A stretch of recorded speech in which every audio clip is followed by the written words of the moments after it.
Welcome back or welcome to the Surf Mastery Podcast, the podcast that helps passionate, lifelong surfers to catch more waves, surf with more speed, style, and grace, and gain wisdom and confidence in the water. Today's guest is a favorite of the show, and this will be his fifth appearance on this podcast. His first appearance was episode 41, and that was about nose riding and longboarding. Available on wherever you get your podcasts. I also just re-released that episode, that conversation on YouTube with footage of Devon surfing throughout it. So you can check that out on my YouTube channel. It's called How to Nose Ride with Devon Howard. He then appeared again in episode 70, or talking about mid-lengths. Again in episode 86, which was all about twin fins. And again, episode 100, which is all about style. And today we're going to be talking about art versus sport, a topic that's been in discussion the last few episodes, but excited to get Devon to weigh in on this. Also going to discuss the new CI Nose Rider from Channel Islands, a collaboration with one of the best longboard shapers in the world who shaped this one here, this Nose Rider, Wayne Rich. Plus many other things we'll discuss as well. Without further ado, I shall fade in my conversation with Devon Howard. So it's winter here in New Zealand, so it's just football. Once the football season finishes and the water gets warmer, we'll get back into surfing. I got the kids in swimming lessons every week, so just building their swimming fitness up. Yeah, our kids are swimming now. They're pretty young, but we have a pool nearby, and to get them acquainted with the ocean, we've been getting them in swimming lessons just because the water's a little chilly here, as you know. So getting really young kids psyched on low 60 Fahrenheit water is rough. Oh yeah. Swimming's important. Swimming, I mean, the confidence in the water, right, is the biggest thing. And one thing that surprised me, like my kids, we spend a lot of time at the beach in the summertime, and just their level of play, they don't care. They started off just messing around in the shore break, and then with a bodyboard, and then they jump on the front of my board, and there was no pressure from me. It was just like, we're at the beach, you guys do what you want. And then naturally they're like, oh, I want to try your board, Dad. And now they're all surfing. That's great. And they naturally, one of them in particular is like obsessed with it, but they don't care. It's like for them, surfing is not a sport at all. There's no pressure on performance, anything like that. And I think that's why they learn so well, and why they sort of there's no fear or shame or anxiety based around how they look in the water or anything. It's just pure fun. And two things surprised me on that is like, is how long it takes to learn. I've been doing this with them, like my 13-year-old, he's only really just starting to sort of get surfing, like starting to sort of turn up and down on the wave face. And we've been doing that since he was 4, you know. Obviously, there's far more gifted kids that pick it up really quick, and the natural athletes and their obsessed parents, and some kids are competing once they're 11. But I think for most kids, it takes so long to learn surfing, and I think just knowing that should take a lot of pressure off the adult learner who's listening to this. Right. It's like, give yourself a break, man. It takes a long time to learn surfing, and second of all, the fastest and best way to learn surfing is to kind of approach it like a kid in a way. And my theory is that part of that is, don't think of it as a sport per se. Think of it as more of like an art or a lifestyle. What are your thoughts on surfing in that regards? Is it a sport? Is it an art? Does it matter? I've never thought of it as a sport, even though ironically, I worked for a sports league for a while at the World Surf League. You can't give a simple answer to that, because I think some aspects of surfing has become sport. If we tune into the World Surf League later this week, they'll be at Jeffreys Bay. The things that those surfers are doing, I think that's sport. I mean, it's high level athleticism, but it's mixed with art and dance, which is an interesting thing. I suppose in some ways skateboarding is, skateboarders they really value style in their sport. I think skateboarders do call it a sport, but these conversations always are fraught with pitfalls because I'm not my expertise isn't philosophy. I'm sure a really great thinker could pick this thing apart, but from my simple look at it, I always have felt surfing is it's just a personal expression, and it leans more toward art. It leans more toward dance. I know that sounds cheesy for some folks, but the type of surfing that interests me and I pursue, and a lot of my friends do, I think it is not really sport. I agree with that 100%. I would go further and argue that even in the WSL competition, I think most of the sport, in air quotes, is around the tactics and getting the waves. But once the surfer's on the wave, the ones who get scored the most are the most artistic. Hmm. Like whether you watch John with or without a jersey, it's Yeah. still very great. He's still dancing with the ocean. Yeah. Yeah, and it's creative, and I think because it's spontaneous, I guess other sports are spontaneous, like a baseball game, any kind of balls comes flying at you, you have to react to it. There's not an exact plan, but you have practiced um, a lot to react to that and to physically grab something. Where a surfboard, you are catching something, you're catching the wave. That's like catching a ball, but then you've got this other dimension where now you have it's a cliche, but the paintbrush. Um, and a lot of these surfers don't know what they're going to do when they get to their feet. I don't.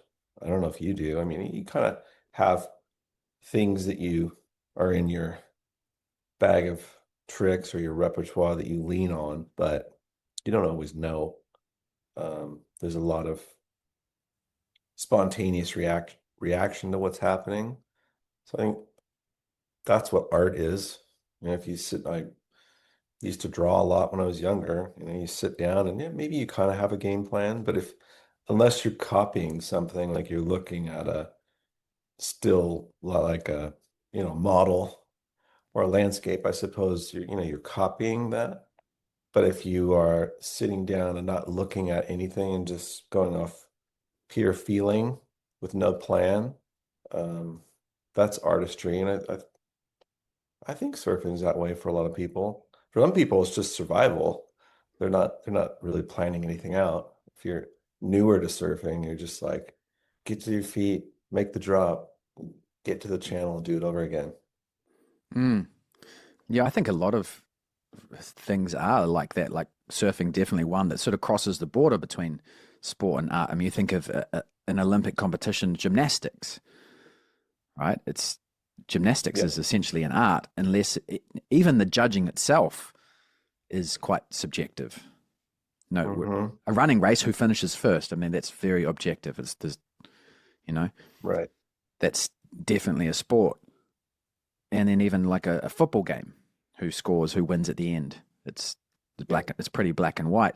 However, you might argue that Messi or Ronaldo, the way that they play with the ball is an art form. The way that Yeah. they probably draw energy from the audience and they like their showman, it's a performance art for them. And anyone who's followed those great athletes would certainly describe the way they move as very artistic and the way they play the game. Right. Um, I actually quite like to ask whether their perception of the game is more artistic as well, because that's where I'm sort of coming from here. It's like the overarching question is, well, why does it matter if it's a sport or an art? Like, who cares? Let's just go surfing. Well, I think for a lot of people, especially me, sport is often defined, and I grew up playing sport, but it was always competitive sport. So the Yeah. definition of sport for me has an element of competitiveness, even though the Oxford Dictionary definition of it doesn't include that. For me, it's sort of, I always think of sport as something that's competitive, whether that's an individualistic sport where it might be just competing against yourself when you're practicing or whatever. But when you approach surfing or anything with an artistic perspective, then it becomes, no, well, this is creative. And you know, Yeah.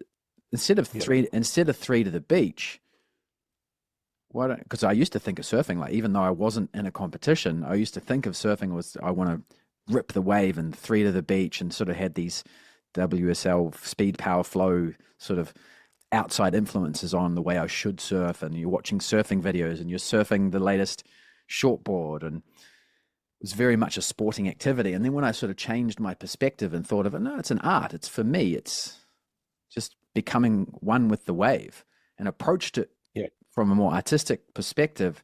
I think a couple of things happened. I just enjoyed it more. There was less pressure. But actually Yeah. started becoming more in flow and actually surfing with the wave better. Yeah. It's funny, if you were to open a surf magazine from, I don't know, 1966 or 7, this same exact conversations were happening, because I might be misquoting him, but I believe it was Nat Young at some point, you know, he and the crew, a lot of crew were pulling back from competition, and they were, like, you look at the film Evolution and that sort of late 60s period, they were going to the farm and they were pulling back from putting the jersey on and having these discussions, is pursuing and pushing surfing as a competitive sport a mistake? Are we forcing something upon a pursuit that's more akin to a performance art?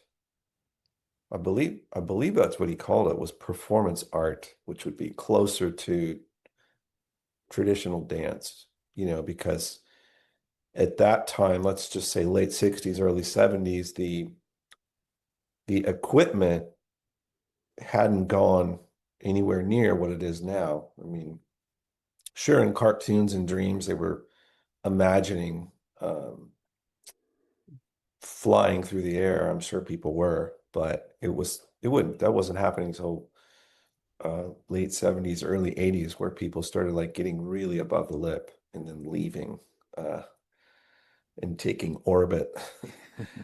So you can really just think about it as, yeah, performance art. And then competitive surfing, and the sport of surfing really disappeared for a number of years through the early 70s into the mid 70s. By and large, the majority of the surfing world wasn't participating in it. You look at surf magazines, they weren't pushing it super hard. But in the mid 70s, the board started getting more performance focused, and you could argue what came first. Was it the competition that drove design, which um, increased the performance of the boards? Because in the mid 70s, they're shrinking the boards from those Brewer single fin shapes, which were pretty limiting.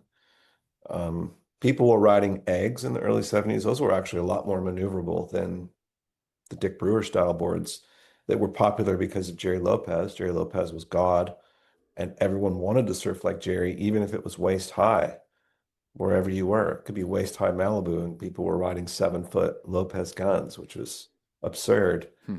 And so everything was style focused. It was still for sure art. But I think there was a fork in the road, so to speak. By mid to late 70s, professional, professional surfing was becoming a thing. The bronzed Aussies, Sean Thompson, we don't have to give a history lesson here, but astute listeners know that story. And so surf brands are emerging, and they're trying to sell product, and they sort of align themselves behind these elite, quote, surfer athletes. And the type of surfing they were doing, Shane Horan, you can go down the list of people. And then eventually Tom Curran, Martin Potter, Barton Lynch, they were getting in as many maneuvers as they could because they were being judged in a competition. They were trying to win something. It was this objectified sport, but it was still subjective. So it was always, no one was ever totally happy, but it was still being pushed toward a sport and to get better to win, to be a champion, you had to keep pushing performance, more maneuvers, more radical. And then you had the other people who said, the hell with that. That is counter to what they believed in surfing. And that would be your Jim Banks. It would be the Wayne Lynch. It would be these sort of people that really stayed far from competition, pursued surf travel, and they kept that idea of it being an art alive. And we're still having those discussions. We still, on one side of things now, we have Michael February, for example, and there's a whole list of people, um, although even to like Brendan Margison, Margot, who's like my age in his early 50s, incredible surfer. And there's nothing on that side of things that are remotely related to competition. And I think everybody associates what they are doing at purely as art. I don't think anyone, I'd be happy to hear who thinks that is sport. And then we go back to our WSL example. You've got the jersey, you've got Jack Robinson, Joao Chianca, go down the whole list of people. And it feels like sport to me. So it's interesting that we have two sides of it. And then ultimately, whoever's listening or whoever's surfing, and they sort of make a choice. And I don't know, maybe is there a hybrid version of that? What would the hybrid be? I don't even know what you would call that, but I guess it depends on. I just think surfing is a sport for a very small percentage of surfers. It's the competitive ones. And then, ironically, when they're surfing outside of competition, and even when they're on a wave in a competition, it's still very much artistic. And like you said, I think performance art is a great definition. And Kelly Slater I've heard him define surfing as a martial art. It's simply because in martial arts, you are playing with an outside force. And in surfing, it's a performance art, but at the same time, you're also, you want to get as close to the most powerful part of the wave as well. So right. in waves of consequence, at least you're messing with danger. Well, yeah, and I don't know. I don't have the definition of martial arts in front of me, but does it go on? Is there any other part of that where it involves like inflicting pain or damage? Because one side of surfing in the 80s when I was growing up, you wanted to rip and lacerate and destroy the wave, which is really funny. Yeah. I think Brad Black's talked about this before. I feel like I've heard him mention this, and how that's one way to look at it, and the other is to have the surfing complement the wave. It's not to take away from it or to destroy it, like going off the bottom and then Mm. tweaking the board so that you're throwing as much spray in the air. It could be like I'm smashing that wave. I'm ripping, I'm tearing, I'm shrouping, lacerating. And Mm. where go back to Michael February or Margot or any of those sorts of Rostovich, there's a complementary nature of the lines they choose, and you never feel like they're destroying something or ripping it. I'm not here to say what's right or wrong. It's just interesting. Mm. Because I never thought about martial arts, so I'm just kind of thinking that through out loud. Because there are Mm. types of martial arts that are more in, like, I assume Tai Chi is a type of martial arts. I think, pretty sure it is. But that's just like this beautiful movement. Kung Fu has beautiful movement. Um, but you use that outside force of nature to technically to defend yourself. Um, I guess if you're at Teahupu, I don't know how to pronounce that. Everyone pronounces it different. Chopu. Um, that could kill you. Oh yeah. With pipeline. Yeah. Oof, scary stuff. Yeah, but its intention is not to. Whereas in martial arts, if you're in a fight, someone's intention is to hurt you. Although, in martial arts, when you're practicing martial arts in a dojo with friends, the Yeah. intention isn't to hurt at all. It's to practice the art and to learn to flow with you know. But then when you turn martial arts into a competition, say judo in the Olympic judo, yeah, the guy's maybe not trying to literally break your arm, but he wants to win. He wants to, hurting you's kind of part of that. So I think there's a sort of a subtle difference there between you Yeah. sparring with a friend in order to become better so that you can defend yourself in a bad situation, or you're in a judo competition, you want to, air quotes, kill the other person. Right. Yeah. Hmm. But I guess you've got different approaches. I mean, you think of Pancho Sullivan's very much ripping and shredding the wave and, fast changes of direction and at the apex of the curve, which throws a lot of spray. But then you also look at Rob Machado and smooth as you like, fast, Yep. but he also throws a hell of a lot of spray. And you could argue that he's ripping the wave, but he's just Yeah. doing it in a graceful way, maybe. Yeah. Yeah. No, I agree. And a lot of, I don't know if it's a lot of times, but I'll often hear people describe, but maybe we talked about this before, but that idea of that surfer's stylish. And did we talk about that before? Yes, Where yeah, that yep. surfer's The stylish and style, yep. it belies the actual ripping going on, because sometimes that low bottom turn or that really coiled up cutback that's really smooth and flowing, yeah, it is a type of ripping, and it is pretty difficult to do. Um, but you're still leaning toward artistry over sport. Um, I know when I was at the World Surf League, especially because I was there to work on longboard surfing.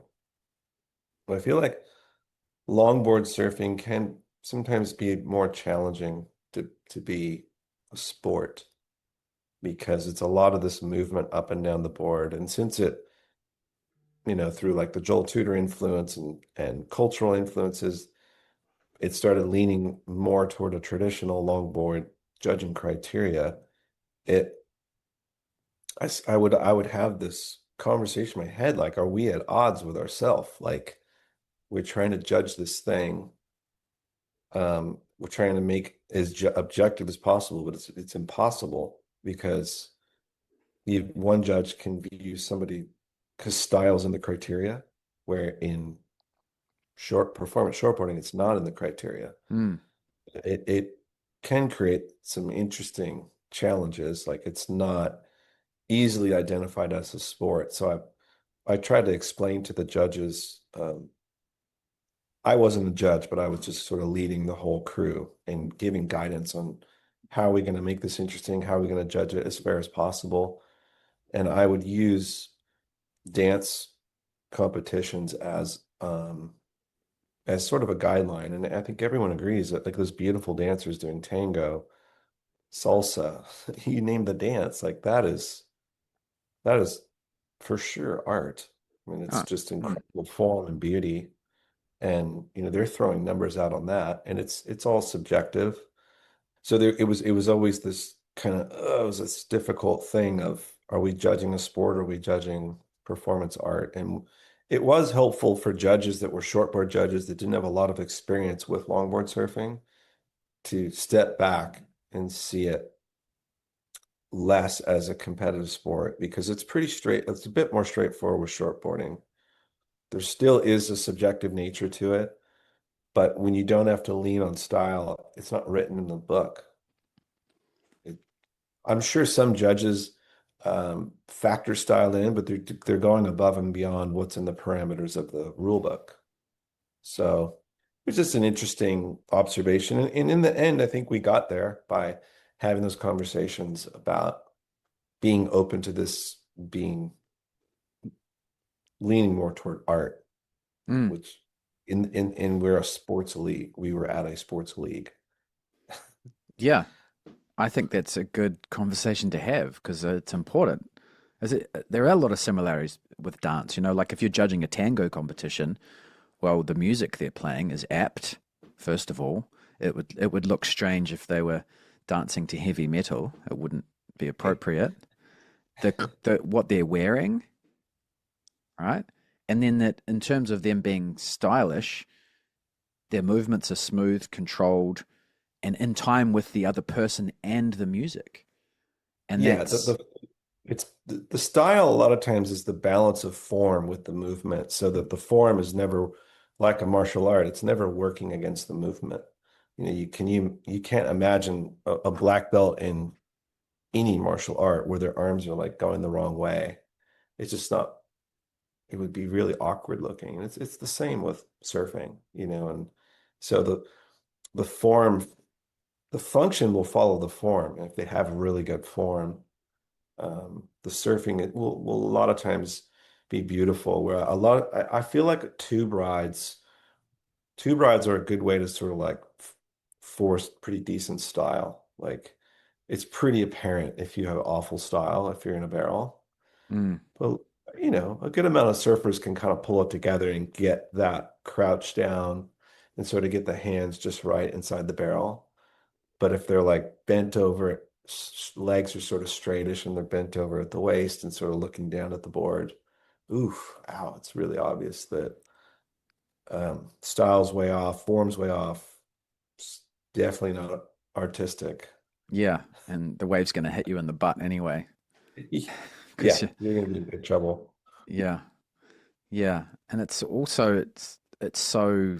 I guess it's also you got to surf back to surfing. You got to surf appropriately to the waves that you're surfing. So essentially, you're in rhythm with the ocean, and also the surfboard that you choose to ride as well. Which is like someone actually meant because our last conversation was about style, which kind of Yeah. weaves nicely into this conversation. And there was a comment on YouTube. Someone said you didn't enforce or put enough weight to the origin of the word style, which comes from stylus, which Mm. is your pen. As right, they had a certain writing style, and of course, it was the words you wrote, but also your handwriting and what Yeah.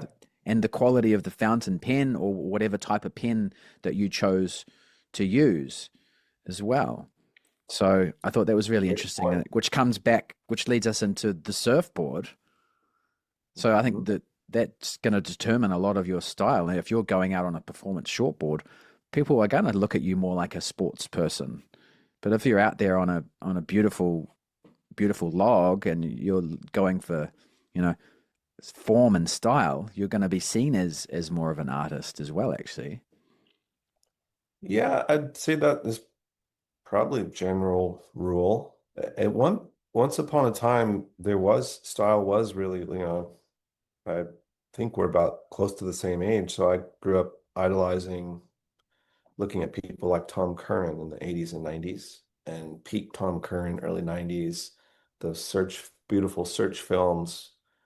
Um, and then on the shortboard side of things, again, it comes back, competition and sport has driven the departure to get away from style because not in the criteria. There's a Mm, focus on high performance maneuvers, but there's a return to that. And in over the years, there's been people sort of in there, but like a Joel Parkinson, um, who would get underscored because he looked too smooth, which was mm, interesting. mm, And then I think Ethan Ewing is a great example in recent times that the judges really react to it. The surf fans, if you follow the WSL, certainly you know that he's got a huge following.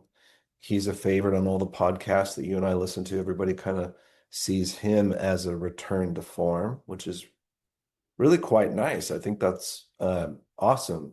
But at the end of the day, there's still no word, or you're not required to factor in style into the criteria. So it's interesting when you look at it's not in the criteria, but clearly the style and the form is factoring into the score because he's doing these really radical maneuvers, but really polished, really beautiful form. No arms waving, everything's low and compressed, like a Tom Curran or Rostovich, but 2 or 3x, like more like faster and more explosive and more corked out and twisted. But generally speaking, I think it's true what you're saying that you could associate that the average sort of stuff you're seeing out there, whether it's competition or just your local lineup, There's not a real focus on the art or style. And because the board lends itself to pumping and ripping and sort of being in and out of proper trim, the there's not that stability to have that good form for some, maybe a lot of people. Mm. But then on a log or a longboard or a I'm sorry, mid-length, it's more stable. The board's more in the water. You're not lifting it and pumping it and getting it out of the water as much. So you've got a more stable foundation to kind of work out. You're not under that sort of stress and pressure of making a board work going down the line and then getting to the different parts of the wave with ease. So I think it's true that a general rule could be for the average person that the board is going to have a big impact on your presentation. Well, the form, but just the way the rest of us see the way you're riding the wave. Again, we're not surfing to make other people happy or to please other people, I think, but good form, it feels great when you're surfing. It's just like swinging a bat. You hit the ball and you connect, or I don't play golf, but you get like a perfect swing. I know my friends that golf, so there's nothing like that feeling. You just know that drive is going way down the field and it's going right where you want it to go. I think that's good form, right? And then surfing, good form when you get a great bottom turn or a great cutback and everything comes together. It feels awesome. And byproduct of that is your friends might give you a hoot or a holler in the channel. Yeah.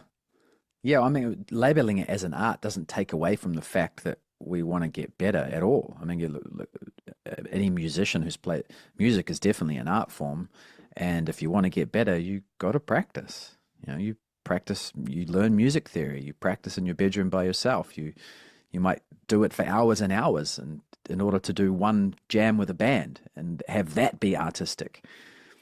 Yeah. So it definitely doesn't take away with our desire to get better, and certainly to get better for ourselves, not for some competition or how we look, just because it's awesome to do that. I think just the simple fact is the better you are at surfing, the better it feels. Yeah. It's serious fun. You're, Yeah. you know, because sometimes the word art could, in some people's mind, could communicate a lack of seriousness. Like hey, this thing doesn't matter. It's a pointless pursuit. There's nothing to be really taken that seriously. You'll run into surfers who will maybe they'll drop in on you or collide with you and go like, "Hey, man, take it easy. Like we're just having fun. Don't take it so seriously." It's like, well, a lot of us that have sort of dedicated our lives to it, we take the serious part of it is the practice, like the guy or girl on the guitar. They're hours a day. They're taking it seriously, but they're having a good time, and they're practicing over and over, just like someone in a martial arts jiu-jitsu studio. That's hours and hours of training.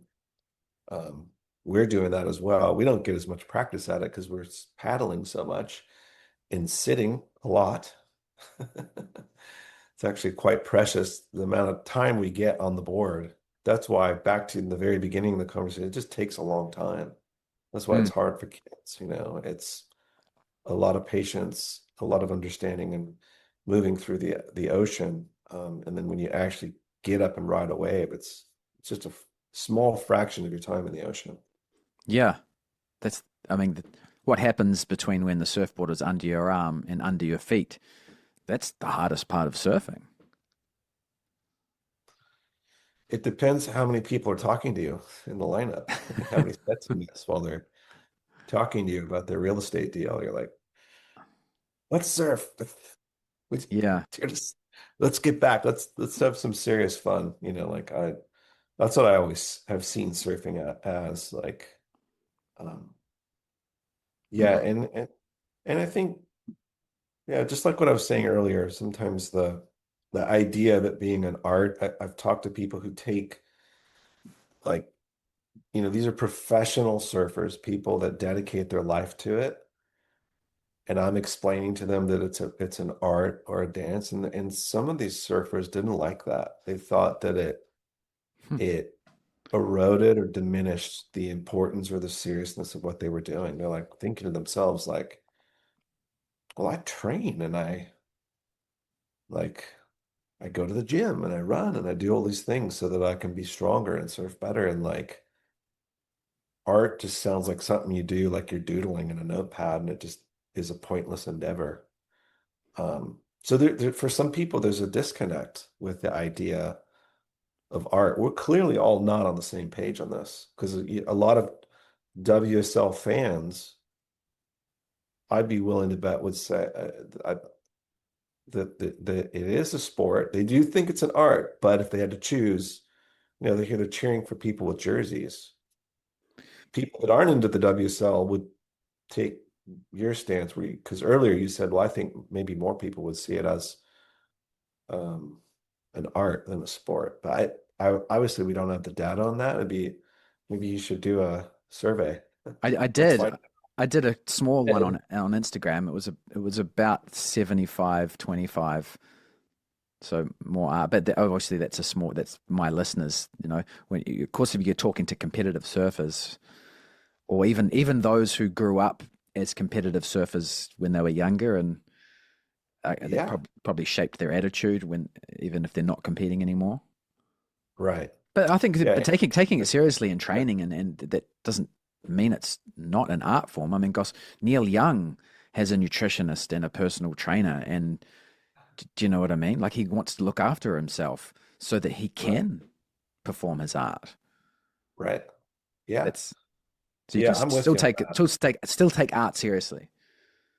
No, I was only sharing that because I'm not saying that there's a lot of people that think that way, but I was a little surprised how, when you can feel the shift in the energy of somebody who's not liking what you're saying. They're Oh like, yeah, yeah, yeah. and I had to kind of talk through it and like, well, no, it's not really the same, like a fine painter or a jazz musician clearly is an artist, but Mm, just had to kind of like rethink that aspect of it that yeah, it can be an art and you can also take it pretty serious. yeah, yeah. Well, I asked Donald Brink the same question, and he was very much in the art camp. And Sure, yeah, I mean, absolutely.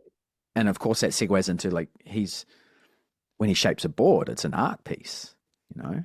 And I think you guys at Channel Islands would agree is that there's a lot of passion and thought and care that goes into not just how the boards perform, but how they look and their longevity and all sorts. It's very much an art Right. an art form. And I want to talk about the new surfboard, but I want to ask you one question before we talk about boards, which we touched on it, that we spend most of our time in the water, trying to read the ocean, look for waves, and paddling around. Sure. Have you got any tips for people choosing the right waves and reading the ocean, wave Oh selection? my gosh.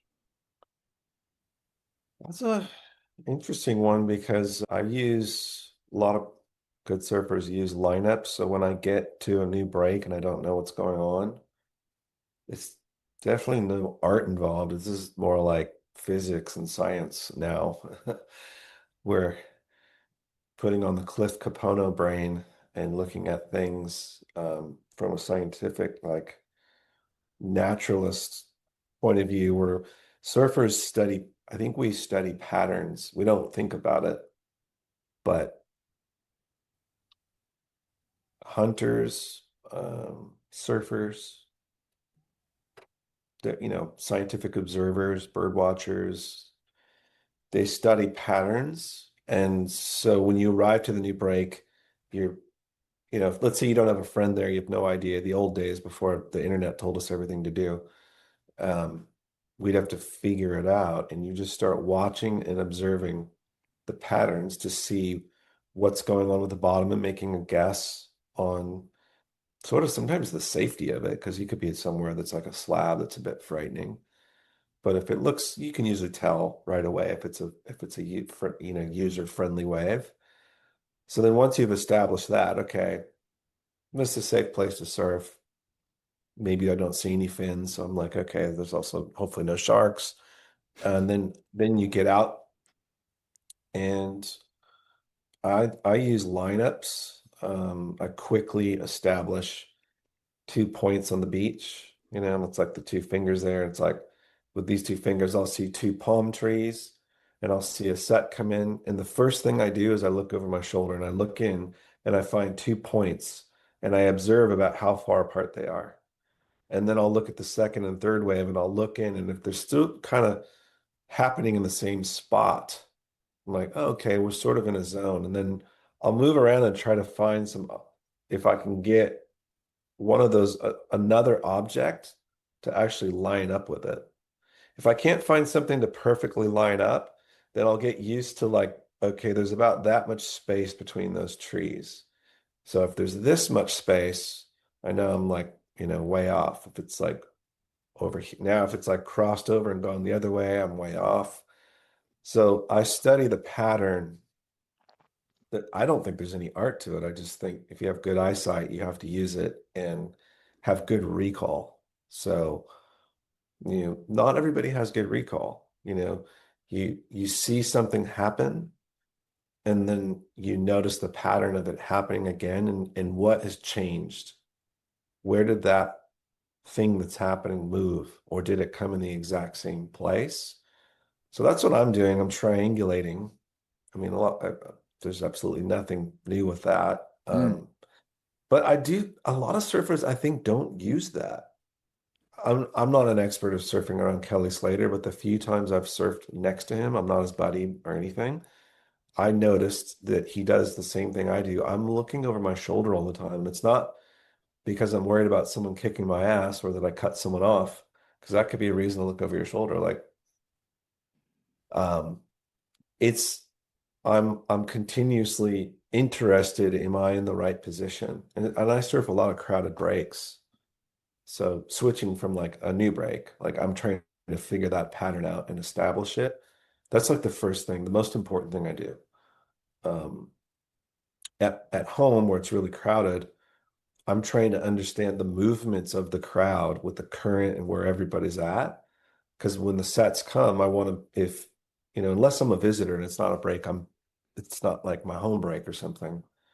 I want to be on the top three waves if it's my home break. If I'm visiting somewhere, I know I'm not going to get the top three waves. I mean, unless you want to be hated and everyone to hate you in the lineup, you're visiting, you don't grab the set waves. But you can still, even if you're looking for scraps and leftovers, you still want to be aware of where you are and knowing that triangulation. So it's like if I'm on a spot like Malibu and Alan Sarlo, Andy Lyons, the Marshall brothers, like all these people that surf there regularly, they're going to get those waves. But I still want to know where I am so that once those flurry of waves have come through and there's a few leftovers, those top dogs are out of the way. But I've ensured that I'm not way too far into the channel. I'm still deep enough in a good spot where theoretically, I mean, it is Malibu, you're going to get dropped in on. You would be in pole position. So it's kind of interesting that I spend almost as much time looking out to sea as I do looking in. Mm. Yeah. No, A bit obsessive, maybe.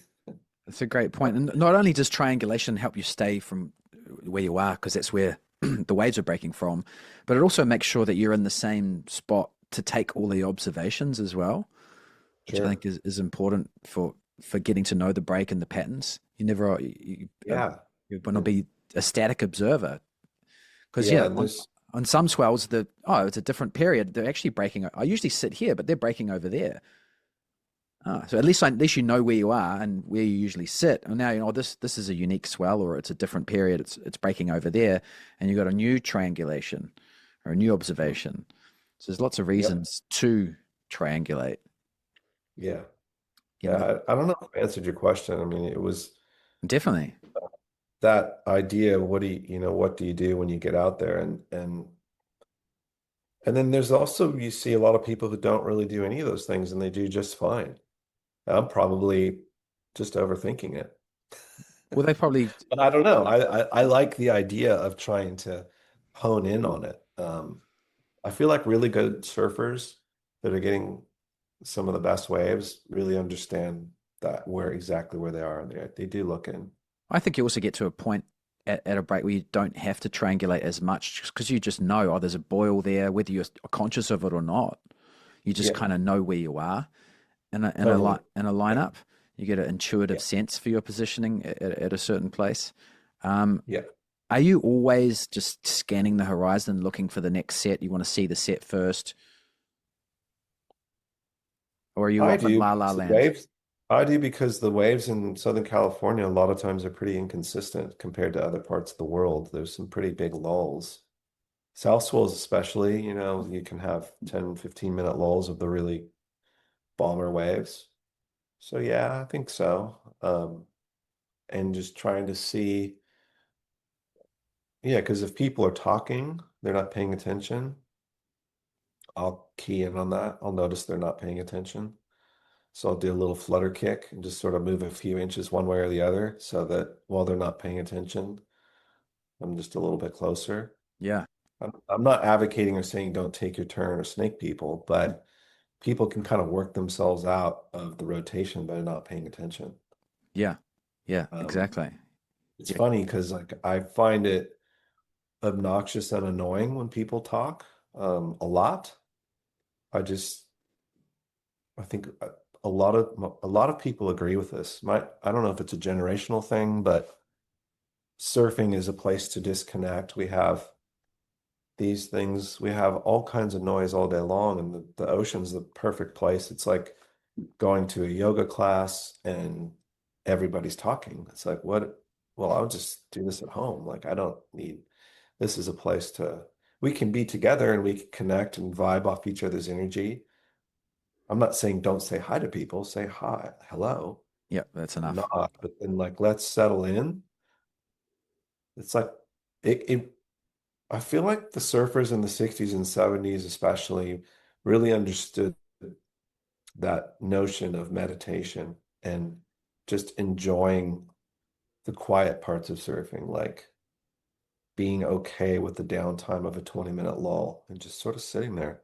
Yeah, yeah, And I totally agree with that. I used to be confused as to when you try and talk to someone. Sometimes people won't even say hi; they ignore you and just watch the horizon. But then in the car park, they're the nicest, friendliest people you ever meet, and you just got to realize, no, that they're there to watch that. They want to see that set come first. Leave them alone, and you should yeah, actually be doing the same thing. Like focus in on the ocean, like read the waves. If you yeah. if you're feeling anxious, go in and catch the little ones. Just Well, you actually get pulled out of the rhythm when I've noticed when a deep conversation takes place, invariably you're pulled out of the rhythm of the ocean. And you miss because as you're talking, those other people do the flutter kicks and they sort of slowly move into position. It mm, only takes a matter of inches or feet. yep, And shit, 20 minutes, people sort of forget whose turn it is. And if you're not focusing, that can be frustrating. So I'm if I've ever been accused of being rude or too serious in the water, it's because I'm from that old school of be polite, say hi, but it's okay to have like uncomfortable silence. It's like being in a car ride with someone. A lot of people get nervous and uncomfortable if there's more than like 10 seconds of silence. yep, And then they force a conversation and think, well, if the person next to me isn't talking to me, they must be mad at me. It's not okay. It's like, no, it's okay. Like just be comfortable being in that silence, that the movie theater thing that says silence is golden. yep. No, And I I've had some friends say, dude, that's just way too harsh and extreme. Like you're in an environment where people are expecting to be really social and talk story and whatever, like just jibber jabber. Like, I don't sometimes, know. yeah, I sometimes think not. there's a time and place. Like, yeah, it's like knee high and it's just your buddy. Like, there's no hard and fast rule, but I'm just only bringing this up because it factors into all of these things that are in play when you're in the lineup. You're trying to serve, you're trying to have fun, you're trying to be respectful. You're also trying to catch waves because some people are there to talk. That's great. I love it. Go right ahead and talk all you like. It's actually good ground cover. The more people sitting there talking Hmm. and not catching waves, then other people won't paddle out. That's too crowded. There's already 50 people out. Yeah. But sometimes you'll find that half that crowd has no interest really in getting that many waves. They just kind of want to be out there. And Yeah. they'll be happy to get a couple little scraps. No, exactly. It's a good point. And you certainly don't judge someone's social character based on the way that they sit in the lineup. It's So, yeah. well, somehow there's art involved in what we're talking about. Oh, definitely. There's an art, there's an art to the dance of catching a wave. And Oh, yeah. the art is how do you catch a wave without everybody hating you? Um, make it look easy would be Mhm. part of it, which is artistic in a way. Yeah. Be respectful. Some people get away with it. Yeah, it's a that's a tricky Well, combi. it probably has all the answers in those self-help books of like how to have people like you. There's just things you do, right? You wait, you're patient, you take your turn speaking in a room, you look people in the eye, like all these sorts of things. And that sort of can factor into surfing. Now, if you're at like a hardcore, loped out spot where no one, like everyone's mad you're there, no matter who you are and what you've done, that's a different story. But on your sort of average run of the mill surf break that's very well known, it's not a coveted secret spot. Mm, Uh, I always find it interesting how you kind of the art of moving through that lineup and finding yourself on a wave. yeah. It's satisfying in a way when you've figured out that it's almost like the satisfaction of being on a hunt, which is like a human, it's built into us, whether you're a vegan or not, it's built into us to hunt. Hmm. Maybe you're just hunting for berries. Yeah. Some are hunting for, an elk. Yep. But Yeah. there's something satisfying about the chase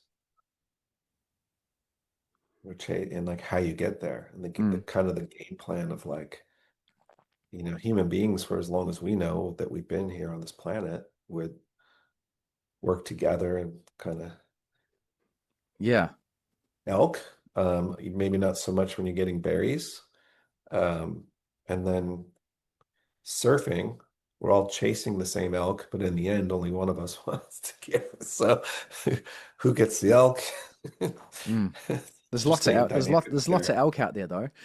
Yeah, there's definitely there's a combination of reading the ocean and reading the room. Sure. Surfing in a lineup, and there is an element of like catching the wave or hunting the wave for sure. But I think once you're in a position where you're just about to join the wave, then it's more about accepting the invitation to dance than it is catching the wave. Sure. Mm. That's And a I good think way to that's put a it. more artistic way of looking at it as well. It's Right. it's often the way I coach people as well that are struggling to catch waves. Is like, well, change your perspective.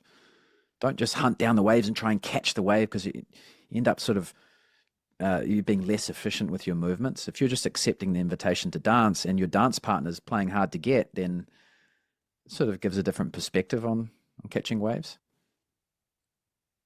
Yeah. If you want to get really woo-woo on this, what about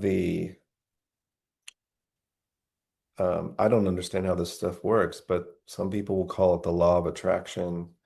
If you tap into the energy, like the energy we have as a human and what we attract. Um, for example, if we're negative, low vibration, thinking about how bad everything is and how bad people are and that everyone's out to get you, it's really interesting that that stuff just finds its way to you more and more. The person that looks at things with a more positive, optimistic outlook, great things seem to find their way. Now, there's exceptions to that, of course. There's really great people that do that and get struck with cancer, unfortunately. But I think by and large, there's a rule there. And with catching waves and attracting waves, if you're like, oh, it's crowded, I can't, you know, you see people do that in the lineup and it just gets worse for them. Yep. They're the ones who get in an argument. They're picking a fight with somebody where the patient people that are just really optimistic and believers that the wave's going to come to them, it comes to them. And then there's the other really amazing ones that I've always scratched my head. I've surfed with this guy, Victor Bernardo, not that long ago. If you don't know who he is, look him up. Phenomenal surfer. Wherever he would go, the waves would be. And I've seen Mikey February do this. I've seen Tom Curran. I've surfed with Tom Curran. I watched it happen. Joel Tudor. It's more than just knowledge. Mm. There's some belief system there that is added into, yes, they have the knowledge, but I mean, this happened to Britt Merrick not that long ago at Rincon. Britt Merrick grew up at Rincon, knows it better than just as well as any top local, right? Mikey February is sitting next to him, and Mikey's having a great session. And Britt's like, hey, Mikey, sit here. This is the spot. And Mikey's really polite. Oh, okay, Britt. And just a few minutes later, Britt sees out of the corner of his eye, Mikey just keeps paddling deeper, like another 150 feet to this kind of area that pretty tough to make unless you caught the wave up top and you came into it at Mach 20. And then if you take off where Mikey is, you might get caught behind. And so you sort of like sit where Britt and most of the people sit. And Mikey gets the wave of the day. Yeah. And it's like, how it did these things and came to him in a way that didn't make sense to even the most knowledgeable local. I I don't know what that means. Mm. Maybe a really somebody who understands how the universe works could explain that to me. But there's something about, is it his belief? Is he lucky? Is he just that good that he figured out a break that he hardly surfed? He'd only like barely ever surfed Rincon before that. Mm. But he's also put a lot of time in, and a lot of, there's a lot, these surfers that we see as magical and so good have actually put a lot of time and effort. And I actually think I remember surfing with Nathan Hedge at North Narrabeen, but everyone's sitting there, and then Nathan starts paddling like an animal, and everyone's like, well, I was like, what are you paddling for? And then 5 seconds later, everyone else sees the set and starts paddling. He Yeah. just saw the set before everyone else. He just had a hyper focus on that sliver of ocean, or maybe it was an instinct thing just from his experience, or his pattern recognition is on a deeper level than us. So he saw a glint of a set further out the back than anyone else, or maybe there is a logical way to explain it, or maybe it is a bit more woo Right. woo, or Yeah. I'm not sure either. It's interesting. Bad. But yeah, with the time we spend sitting there waiting and watching the ocean is a big part of it. And of course, what we sit on, what we choose to sit on, is a big part of it. You see over my left shoulder here. Do you recognize who might have shaped that board? Is that a Wayne Ridge? It is a Wayne Rich. It's a Looks like it's a harmonic. Harmonic 67. It is. Yeah. Yeah, that's a stringer configuration he likes to do. I think part of his stringer influence is from Reniator. So there's a little, those that know Reniator, there's sort of like a little nod to him with that stringer, those stick choices. And that's a great model. I've ridden it. It's Yeah, awesome. yeah, yeah. That's a That's 9.8. And you oh, guys great. at Channel Islands have recently Yeah. collaborated with Wayne. Can you tell us what Yeah. brought why Wayne, and what brought that on, and what was the Well, outcome? speaking of artists and artistry, Wayne would 100% be on that side of the equation. Um, Wayne is an artist. He's really into sacred geometry and really like spiritual living. He feels things deeply. So I think a lot of us that know him, that's why we're attracted to him, because he's that passionate. He does take things seriously. I've been at Channel Islands, which I was just talking to my wife last night. I couldn't believe how long I've been working with Channel Islands. I came here in 2018. I'm like, wow. You ever have those moments where you just have, there's these timestamps where you started something, a friendship, a project, a relationship, and it's the things that go by that quick is usually you're enjoying them. It's when you're in living hell that things drag on and take forever. So that's, I think, a good indication that we're having a really great time here. And I've ridden a lot of different boards. I rode Takayama's growing up for a long, long time. Unfortunately, he passed away a little over a decade ago, close to 15 years ago, pretty soon here. And then I rode some friends' boards, Tyler Hatzikian, Thomas Beckson, and a few others. I was just sort of like a countryless. Didn't really, just kind of went and bought boards from whoever I was. Skip Fry, got into those for a while. Um, the gliders. He calls them big boards. Other people call them gliders, Oh, which is another story for another time. yeah. Uh, why they're called that. And yeah, and so just being here, we did the mid, and then some of the guys would give me a hard time. They would see me riding these other boards that I just mentioned. Yeah, just a little like, oh, are you on a CI? I'm like, well, we have, there hasn't been a new longboard design at CI in like 20 some years. They made a bunch of them in the 90s and early 2000s. They had this Mikey DeTemple and others, so even Rob Machado had one, and so they for sure had a go at it, but they sort of just leveled out. And long story short, selfishly, I wanted a board that the guys wouldn't give me a hard time on, and it had some Channel Islands on it. And so talked to Britt Merrick, and it's, he's like, hey, this isn't in my wheelhouse. It's just not where he's at. He wouldn't even know where to begin. But he talked about Wayne Rich being somebody who he's a friend of the community. Britt's known him since he was a teenager. And so it was like this perfect fit. We're here in Carpinteria. Wayne's a Rincon regular and been in this 805 zone for many decades. And so, yeah, we just got together and we had a chat about what we wanted to do. So we made a board called the CI Log, which came out 2 years ago. And then this newest one we just came out with a few weeks ago. It's called the CI Nose Rider. Sounds like a lazy name, but it does exactly what the name says it does. So the log was a Australian style, what we call like people call it involvement style. It's where you're really moving around in the pocket. It's more of a dance. It's not just hanging out on the nose all day and just standing up there. It's full tip to tail movement. And then the nose rider is geared more toward anyone that just wants to hang out on the nose. It's a great, like a Malibu, any point break, someone who's really hyper focused on the nose, kind of like an air board. It's like, you want to do an air, get the neck beard too, or whatever model that is focused on that. And then I think the coolest part about it is just weighing the decades of experience and connecting with someone who's that real.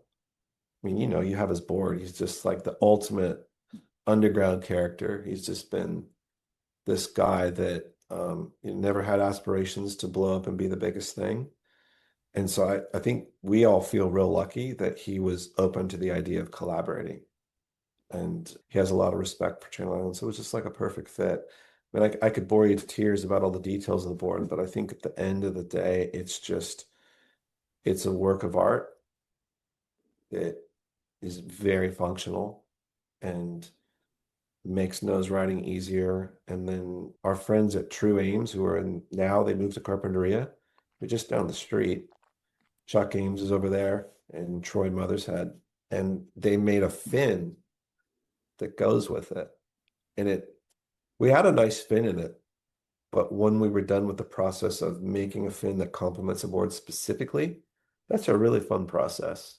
We did tried like almost a dozen different fins. It was over a number of months and made a few versions. And then it made the board nose ride even better. So it's really noticeable if I don't have that fin in it. The board still works great, but it just works better. Everybody knows they've got a board at home. If they have the wrong set of fins in it, it's a totally different board. It can almost be like a deal breaker. And then you get in that right set of fins when you're in your board, magic. Yeah. So yeah, Oh, we've been awesome. having some fun with that. Yeah. So it's the nose rider. Yeah, Arguably the best longboard shaper in the world, working with Channel Islands. It's pretty cool. I I think it'd be hard I don't think a lot of people would argue with that. It was he's won the he's won that Icons of Foam shape off. He's he was just in a recent one, he was just in the final. He pretty much won it according to most people. We don't get in those details, but another contest. Yep. See, trying to make a contest out of an art, which is shaping surfboards. Really funny, isn't it? It is funny. It is funny, guys. There's almost nothing you guys haven't done now. Gosh, I mean, if you could get Skip Fry to do a big board for Channel Islands, you'd have everything in your lineup. Uh, that's a bridge too far. People might burn a real. People don't like those things. Stay off gliders. They're bad for the lineup. Longboards are bad enough, but I think, you know, it's interesting. Like you don't see as many longboards as you used to. I think not everyone. Let me back up. A lot of people who would have ridden a high performance longboard or a longboard have jumped over to a mid length. I think that's really cool. Where Mm, like 10 or 15 years ago, there was a bigger divide. It was high performance shortboards, high performance longboards, or logs, which kind of got popular about 20 years ago after the Tudor, the Seedling, and all that sort of stuff happened. And then, God forbid, you had SUPs. I mean, they were the most hated. yeah. Now the most hated might be foilers, but um, so somehow the on that hierarchy of who's who's the most hated, the traditional longboard has kind of maybe gone a rung up the ladder and kind of gained back some ground there. But yeah, this is one of those things that's, it's a timeless beauty, and high performance shortboards, they're always being driven by performance and that Formula One mentality of trying to be one, just whatever that incremental step ahead is of your competition, you'll take it. So those guys, Britt Merrick and that crew, they're always like 32nd of an inch. I'm like, you've got to be kidding me. But Yago Dora the other day, like chipped his fin at J Bay, just barely chipped it. And he kept looking at his fins, and he got out of the water and took that one fin out where any one of regular of us would have just kept surfing, Hmm. but he felt it. Wow, So those interesting. people are like, Yeah. yeah. And then with traditional longboards, you don't need as much progression and refinement. So I think with what we're doing, it's like Wayne and I had these ideas. We did about a year and a half of refinement, and it's like, I don't know what else we could do to this board to make it any better. It's insane. Mm, That's a cool feeling when you work on a project, whatever it is. You build something, you build a home, you build a piece of art. Um, Knowing that you did all you could to make it the best you could it's like a satisfying feeling. yeah. Yeah.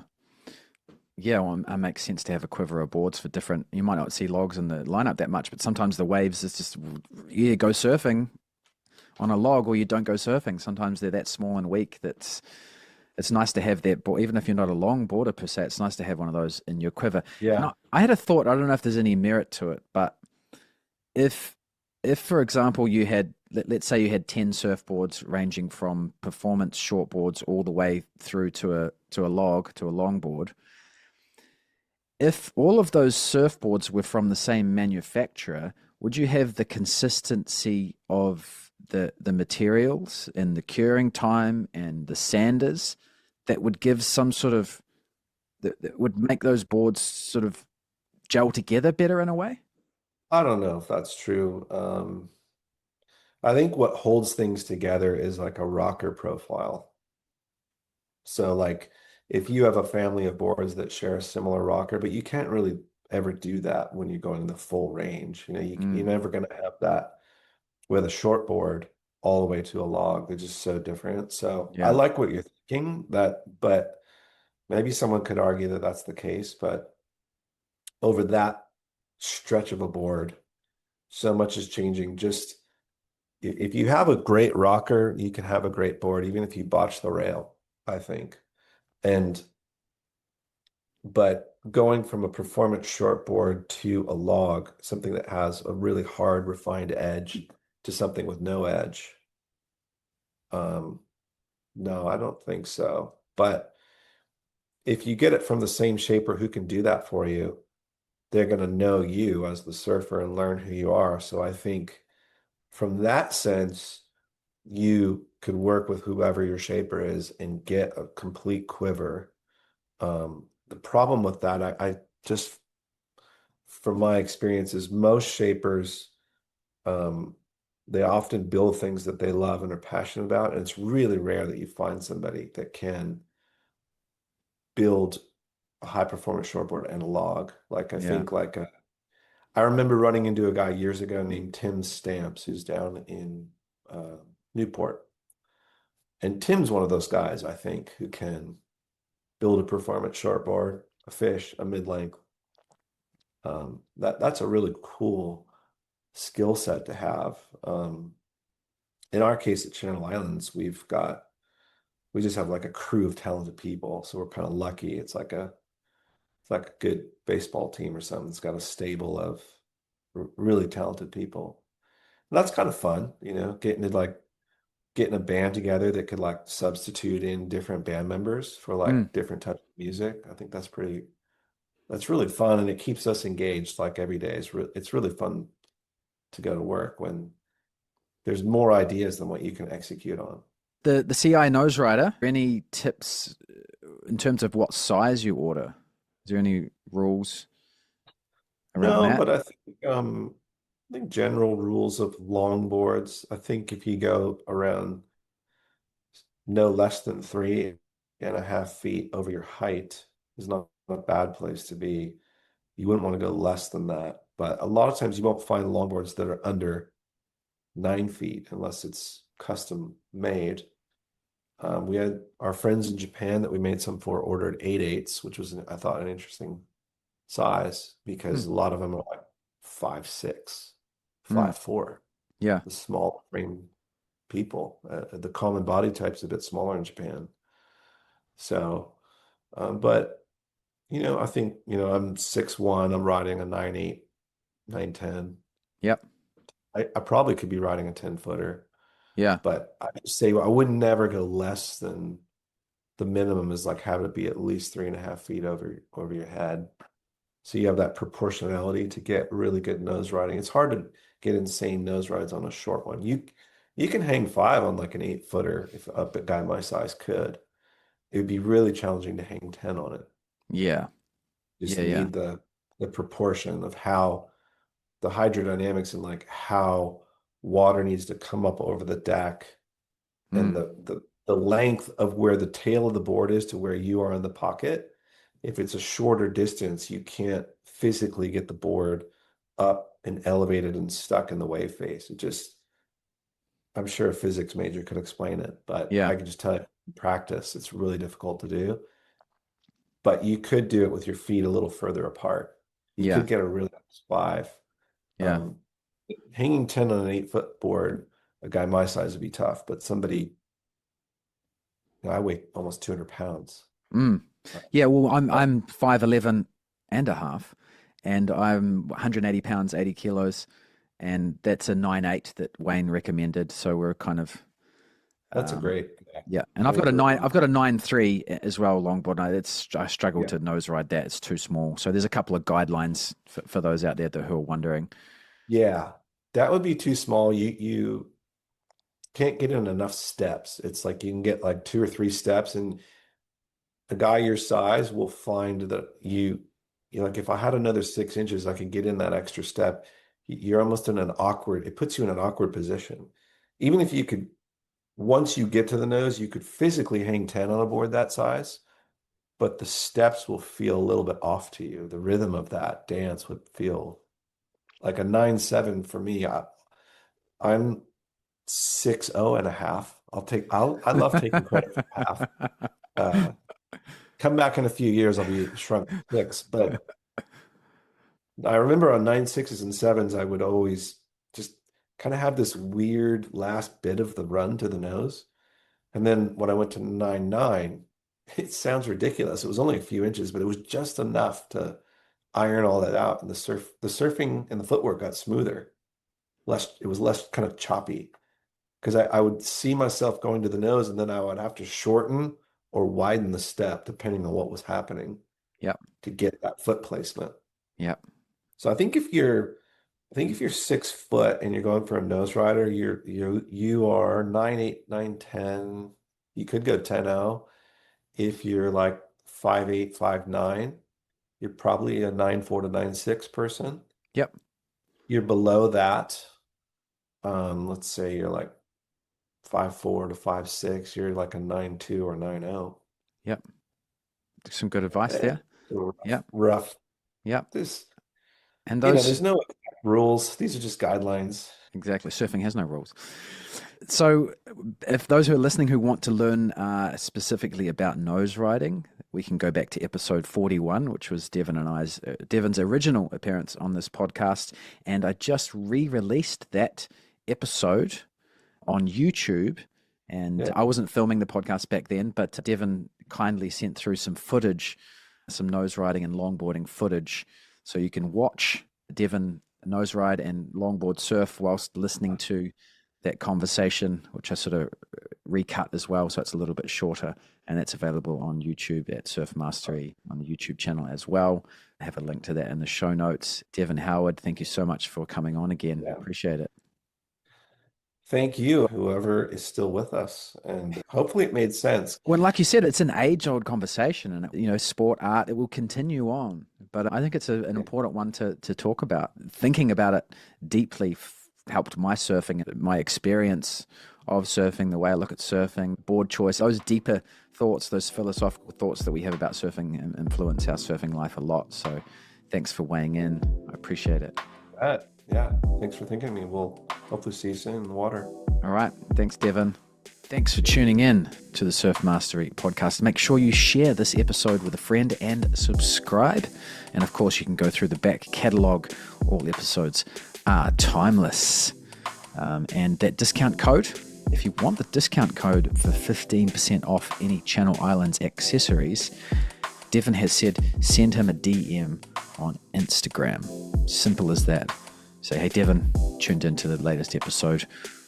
Keen to get that discount code for Channel Islands accessories. That includes leashes, tail pads, and board bags, all the essentials. Stay tuned, subscribe to the show. Oh, let us know. Do you think surfing is an art or a sport? I'll put a poll up on the Instagram post for this episode as well. And until next time, keep surfing.